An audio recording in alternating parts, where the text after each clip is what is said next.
Welcome back to the show, everybody. Check out these headlines here. Ripple, how can Ripple sell XRP in the U.S. without legal issues? Oh, we got John Deaton, and he's going to tell us. We've also got Pegah Sultani from Ripple talking about everything you need to know and more. Somebody roll that beautiful intro.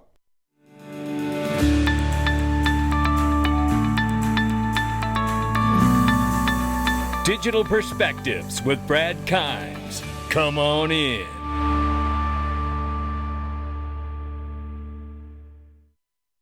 Welcome back to the show, everybody. You can follow us on Twitter and YouTube for exclusive content. Right now, cryptocurrency market cap is $1.09 trillion, and the market is off by 0.4%. Good morning, everyone. 25,800 plus now for Bitcoin, 1640 and falling. And we see for Ethereum, Tether market cap 82.7 billion plus. Number 5 spots XRP at 51 cents. We're off by 0.4 on the 24-hour, just like the market, but we're off by 13.6 on the 7-day. Ethereum off by 10% flat, and we see 11.1% off for Bitcoin. Let's get into this, ladies and gentlemen. Let me tell you, this is linked to private investing right here. Your opportunity to get exposure to private equity of companies before they have some kind of public exit. This is a remarkable opportunity. Now, yes, you have to be accredited, but you're not going to find a company that offers private equity at the lowest threshold that you could possibly do it that other than linked to. That's what makes them so incredible, along with the fact that they get incredible companies to have an opportunity to invest in. Click the link below and take advantage of Circle, Axiom Space, Cerebras, Glint, Uphold, Ripple. The list goes on and on. PolySign. Need I say more? Make sure you click the link underneath the video and take advantage of that offer. Now, here's what we need to know, because that was a trumor. Now, we want to know if this is rumor or trumor right here. I said, wait, what?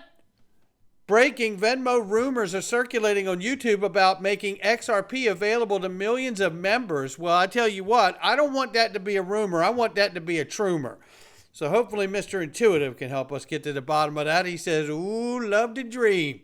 So we're going to see what happens about that, but it's rumor for now. And this may be or may not be as well. This is John Reed Stark, former SEC official here. He says, yet another reason why the U.S. Department of Justice will file or has already filed under seal a Binance-related criminal indictment.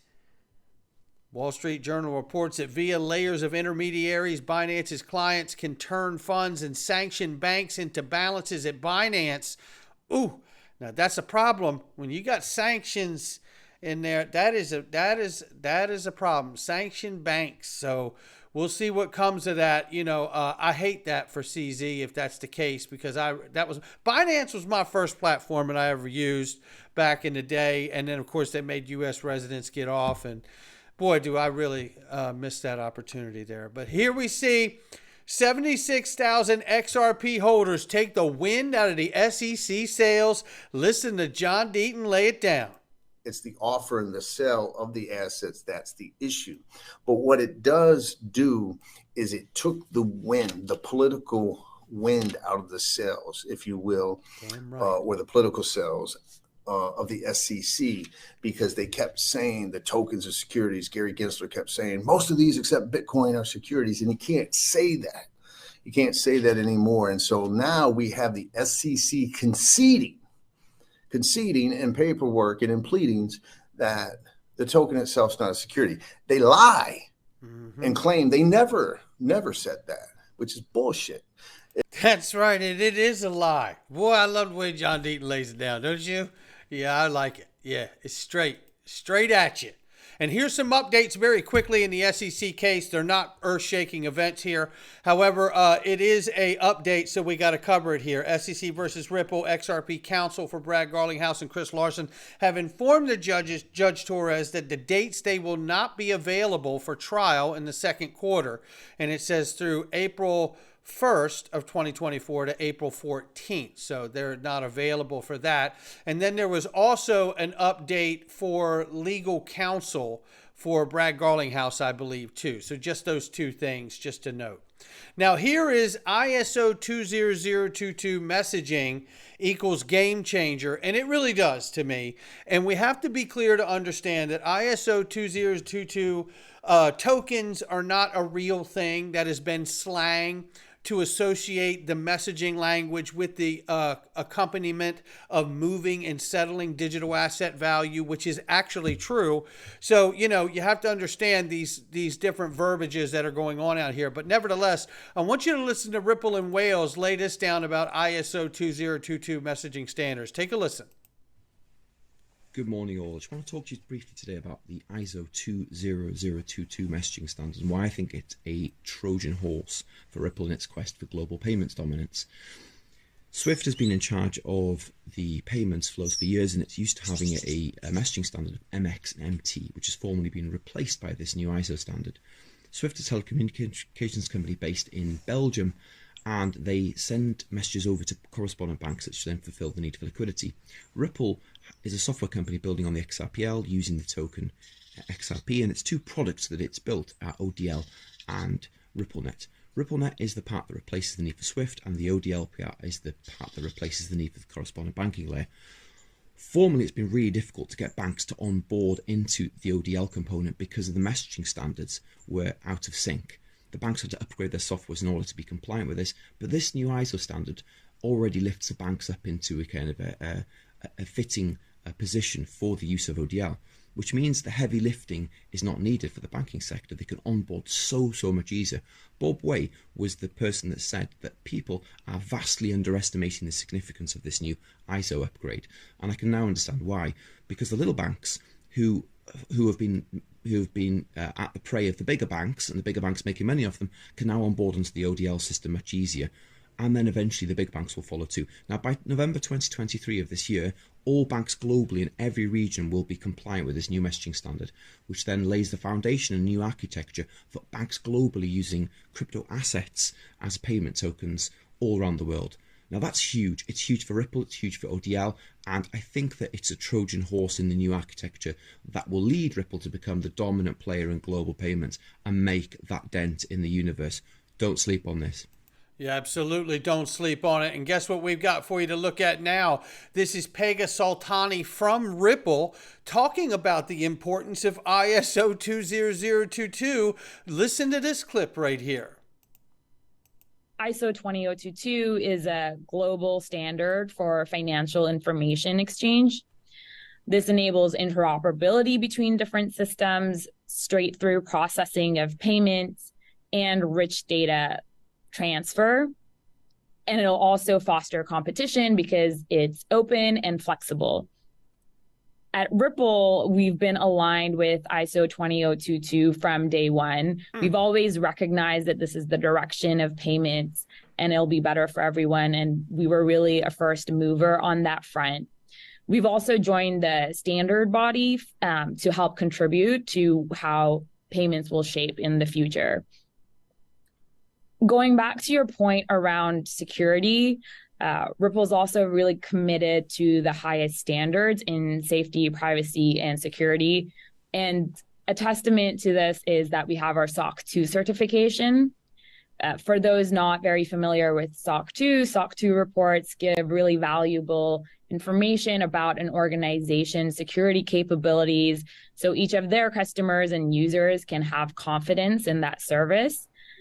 Which means that anyone using Ripple's solution knows that we adhere to the most modern security and privacy standards. And in line with that, we've also received our SOC 2 Type 2 report. So not only do we have the policies and processes in place around various criteria related to security, availability, and the integrity of the system, but also that we've been doing so consistently for a period of time. There you have it right there, directly from Ripple. Ripples in Wales is spot on it. And I mean, look, we've talked about this for a long time, but to me, getting that directly from Ripple just confirms a lot of the speculation we've all had out here in this space. So quite promising to see all of that. Now let's take a look at this. This is a reminder right here. Oh, Gary Gensler's memory isn't too good. He knew what the utility was for XRP before he sat in that SEC chair. Take a quick listen. But to go between Tanzania and Nigeria, you need somebody to bear some counterparty risk that the ledgers both move and are adjusted at the same time. And usually it's a bank that is in both countries. You could use blockchain, but the current thinking is you need a bridge currency in between, and that bridge could be a stable value that's backed by the U.S. dollar or the euro. It could be a currency even like Ripple has an alternative. It's just piloted in May, so it's not yet up in any enterprise-wide level. Well, that was some time ago, and it is now, isn't it? And that changes the game right there, because it is now. And we have to wonder, being forward thinking, listen, where this goes, no one knows, right? But I'm not here for no one knows. I'm here to speculate. That's what I've done as an investor my entire career as an investor.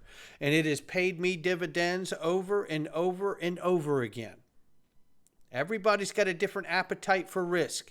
But I tell you, when it comes to this company Ripple, which I am a shareholder of, and the asset XRP, which I am a holder of, I absolutely have more faith that they will achieve what they have set out to do than ever before. Right here, John Deaton explains how Ripple could sell XRP for on-demand liquidity without U.S. legal issues. Oh my, oh my. Take a quick listen.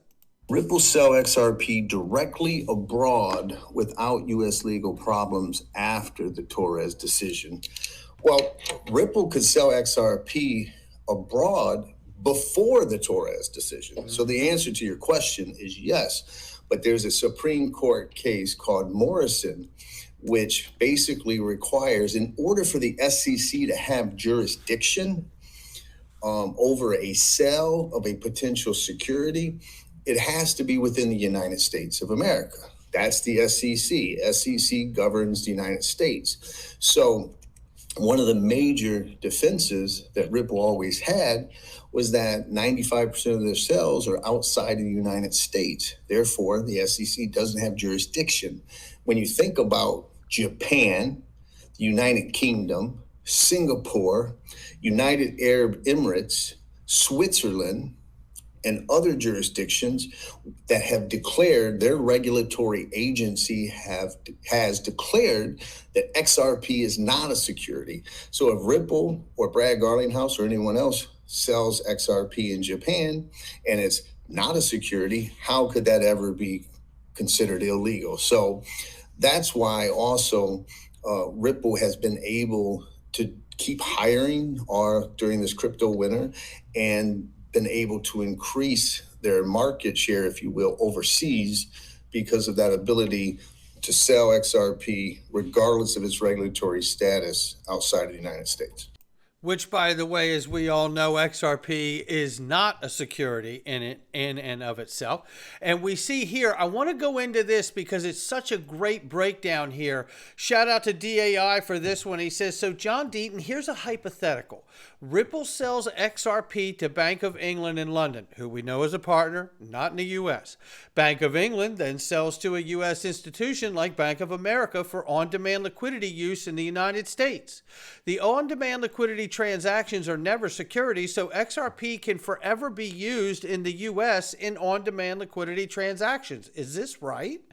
John Deaton says here in response to this, he says, and let me find this, get this scrolled up here. He says, yes. Plus, as you know, DAI, on-demand liquidity transactions utilize XRP not as an investment, but as a bridge currency, in a way exactly described by Gary Genzer in 2018, which I just played for you moments ago while he was at MIT. So if Bank of England sells XRP to Bank of America for on-demand liquidity purposes, they are not investments as a matter of law because the institutions would own the XRP for 3 to 5 seconds only.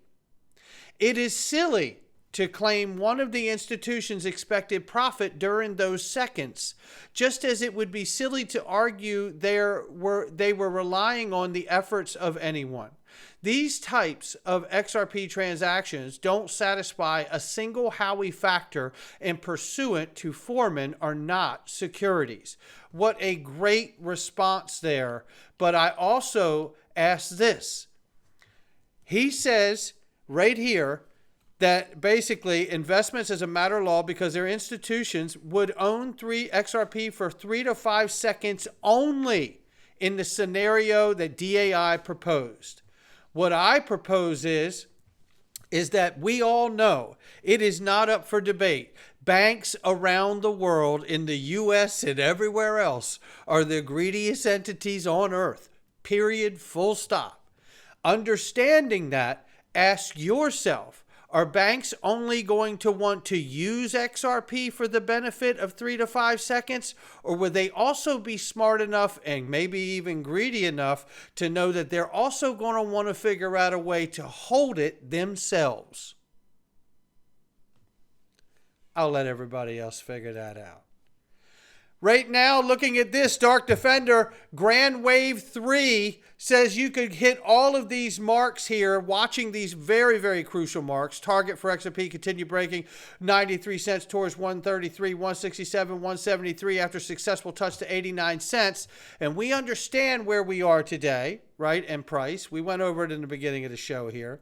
But as you can realize from March, we indicated the green signal was on the XRP to start Grand Wave 3 bull run. This green indicator turned before bull run in 2017 and a smaller bull run in 2021 when it went to 196. As to reiterate, it turned green on March 23. Now Grand Wave 3 targets, it doesn't matter if you believe it or not, $333, and it's not financial advice from Dark Defender. He says in 2017, similar move occurred. And in 2021, it had a huge B wave. XRP now preparing himself for this grand wave. Grand wave will be expected to form itself in the green frame highlighted chart. And it's calculated as the first grand wave itself. It says expected to be between $18 and $36 in that first move. In other words, Grand Wave 3 consists of 5 waves also. And we are talking about the first wave of its smaller waves. So small wave structure targets are dynamic, but not the grand wave. If the 93-cent wave was not completed and extended to 133, then wave 1 reaches $333, would have been different as explained above. He goes on to explain here, just look at some of the facts that you can consider for fundamentals. He said, but beside the technical explanation given here, considering current XRP supply on exchanges, giant investment firms such as BlackRock, Vanguard's appetite on crypto, Ripple's win over the SEC court decision that XRP is not a security, XRP's immense playing field on every aspect of digital payments infrastructure, XRP's speed, reliability, transaction capacity, considering one of the best problem-solving ability amongst other alternatives, tell me one thing. We're in the verge of an extreme bull run for crypto and especially XRP. The institutions has already taken their seat on the flight. Now listen, when it comes to this is where I come back here. Giant investment firms such as BlackRock, Vanguard's appetite on crypto. This is what I'm saying. I get the example that John Deaton's put forth and the hypothetical that DAI offered, but what do you do about these giant firms realizing the use of it? And if it's a situation where they're only leasing it for a moment of time through a Bank of England and still getting the benefit, that's great. But at some point, you have to ask yourself, will BlackRock and Vanguard come out here and buy up the secondary market once they realize the advantage of having it instead of just being a market participant and using it? Not financial advice from me or anyone else. It's just my digital perspectives. I'll catch all of you on the next one.